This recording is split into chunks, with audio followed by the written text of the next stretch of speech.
Bonsoir à tous. Une quarantaine d'auteurs de bandes dessinées donnent rendez-vous aux lecteurs les 4, 5 et 6 juin prochains à Ajaccio. Pour nous présenter l'édition 2010 de ce festival, j'ai le plaisir d'accueillir Frédéric Bertocchini, le président de l'association Case et Bulles et également scénariste de bande dessinée. Bonsoir, merci d'avoir accepté notre invitation. Alors dans les grandes lignes, comment va se présenter cette édition 2010? Alors une édition qui se déroulera comme l'année dernière et pour la seconde fois consécutive au Grand Air, sur la place Foch à Ajaccio. Une édition qui réunira une quarantaine d'auteurs venus de Corse évidemment, mais pas seulement, il y en aura également qui viendront du continent, de France, d'Irlande, d'Italie, d'Espagne, de Belgique évidemment. Nous aurons des ateliers pédagogiques pour les enfants, nous aurons également des diffusions de dessins animés en langue corse, avec la complicité de François Corse et Elia Stel. Tout pour faire une belle fête des Cases et des Bulles. Avec des grandes signatures? Des grandes signatures comme tous les ans. Alors c'est vrai que par le passé on a reçu quand même des messieurs comme Grégor Zorzinski qui fait Torgal, on a eu Tibet l'année dernière qui est venu à Ajaccio et qui nous a quittés malheureusement il y a quelques mois. Nous avons un grand ami de notre festival, Bob de Groot, qui est le papa de Léonard le Génie, qui a un succès depuis maintenant presque 30 ans. Donc c'est vrai que la philosophie de notre festival, c'est de mêler justement ces grandes signatures de la bande dessinée et les auteurs de chez nous. Alors vous parlez d'un festival en plein air, on va revoir quelques images de l'édition 2009, effectivement, cela se déroulait sur la place des Palmiers, juste en face de la mairie d'Ajaccio, avec beaucoup de monde.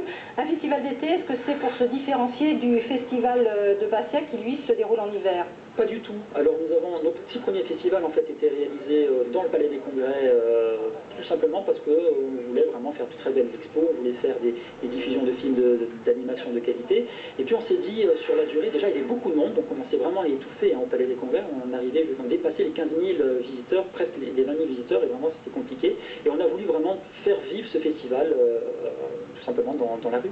Et comment ne pas tomber dans la foire commerciale? Alors comment ne pas tomber dans la foire commerciale?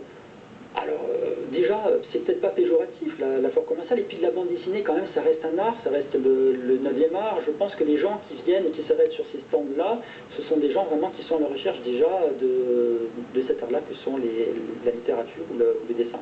Mais ça n'est pas toujours très confortable de se promener dans des stands pour voir des expositions ou pour éventuellement découvrir des films. Est-ce que vous envisagez d'autres lieux d'exposition peut-être à partir de l'année prochaine? Tout à fait. Alors c'est vrai que cette année, nous avons un festival de transition, c'est-à-dire qu'en ce qui concerne les expositions, en ce qui concerne les diffusions de films, c'est un petit peu entre parenthèses, mais ce n'est qu'une étape, puisque dès l'an prochain, on va réinvestir de nouveaux locaux, qui sont l'Espace Diamant. On aura donc l'occasion d'être présent sur l'Espace Diamant avec de belles expos, des films d'animation, et on restera sur la place Foch pour la rencontre avec les auteurs. Alors comme auteur insulaire, on connaît Battier et Gaspard, est-ce qu'il y a d'autres auteurs insulaires qui prennent le relais maintenant des jeunes par exemple, et est-ce que ces jeunes auteurs arrivent à vivre de leur art? Alors tout à fait, lorsque nous avons débuté notre manifestation il y a 8 ans, 2 auteurs seulement encore étaient présents avec nous, Battier et Gaspard qui sont plus des dessinateurs de presse que des auteurs véritablement dessinés.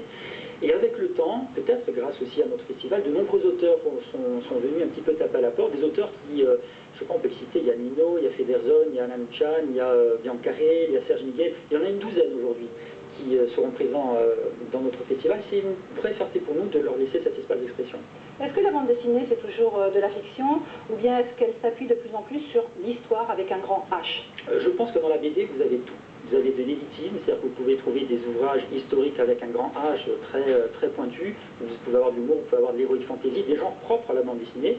Donc je pense qu'on ne peut pas dire que la bande dessinée c'est ceci ou cela, c'est vraiment, il y a tous les genres explorés dans le 9e art. Donc c'est de l'histoire avec un grand H, c'est de la fiction, c'est aussi de la réalité? De la réalité, beaucoup de réalité. Vous avez des faits divers qui sont traités en bande dessinée, vous avez des épopées historiques qui sont traitées en bande dessinée, comme Pascal Paoli par exemple. Je crois vraiment que tous les lecteurs, tous les âges, on dit que c'est un art qui intéresse les 7 à 77 ans, et c'est vraiment le cas.